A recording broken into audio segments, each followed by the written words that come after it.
नमस्कार दोस्तों। दोस्तों, सुबह सुबह का समय था और गांव के कुछ लोग हमेशा की तरह अपने खेतों की ओर सुबह सुबह टहलने निकले थे। लेकिन उस दिन की सुबह बेहद डरावनी साबित हुई। खेत के बीचों बीच एक महिला की नग्न अवस्था में पड़ी हुई लाश देखकर ग्रामीणों के पैरों तले जमीन खिसक गई।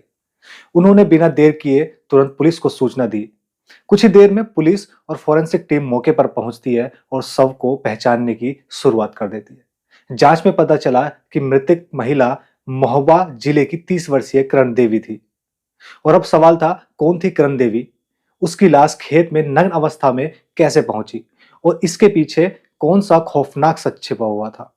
दोस्तों, कुछ साल पहले करण देवी की शादी सीआरपीएफ जवान विनोद सिंह से हुई थी। शुरुआती दिनों में सब कुछ ठीक चल रहा था, लेकिन समय के साथ दोनों के बीच तनाव बढ़ने लगा। झगड़े इतने बढ़ गए कि मामला पुलिस तक पहुंच गया। फिर करण देवी ने अपने पति विनोद के खिलाफ करबई थाने में दहेज उत्पीड़न और घरेलू हिंसा की एफआईआर दर्ज करा दी। इस केस की जांच एसआई अंकित यादव को मिलती है, जो उसी करबई थाने में तैनात था। एसआई अंकित यादव ये केस देख रहा था। उसी दौरान दोनों के बीच यानी करण देवी और एसआई अंकित के बीच बातचीत होने लगती है और बातचीत दोस्ती में बदल जाती है। दोस्ती धीरे धीरे इतनी गहरी हो गई कि दोनों एक दूसरे से मिलने भी लगे थे। ये रिश्ता महीनों तक ऐसे ही चलता रहा और किसी बाहरी आदमी को इसके बारे में जरा सी भनक तक नहीं थी। और फिर आता है वो दिन 12 नवंबर, जब कहानी मौत की ओर मुंह मोड़ लेती है। जी हाँ दोस्तों, 12 नवंबर की सुबह एसआई अंकित यादव अपने एक परिचित से कार मांगता है और कार में किरण को लेकर हमीरपुर की ओर निकल जाता है।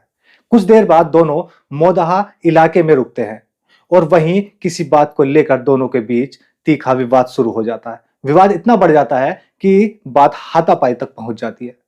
गुस्से में भरा अंकित कार में रखी लोहे की रोड निकाल कर लाता है और बिना रुके किरण पर एक के बाद एक कई वार कर देता है। ज्यादा जख्मी होने के कारण किरण देवी की मौत मौके पर ही हो जाती है। किरण की मौत को देखकर अंकित घबरा गया। अंकित उसके कपड़े उतारकर और मोबाइल फोन लेकर भाग गया ताकि पुलिस का ध्यान गलत दिशा में चला जाए।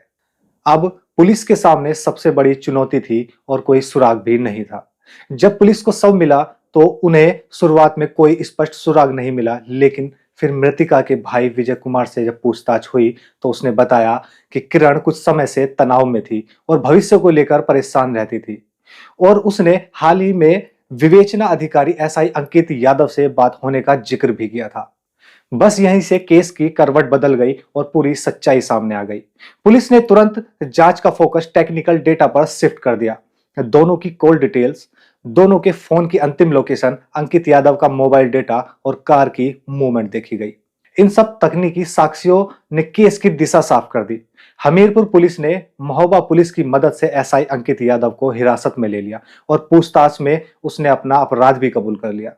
दोस्तों, किरण देवी की हत्या ने एक बार फिर साबित कर दिया कि सच चाहे जितना भी गहरा दबाने की कोशिश की जाए, तकनीकी साक्ष्य और सच्चाई की ताकत आखिरकार सामने आ ही जाती है।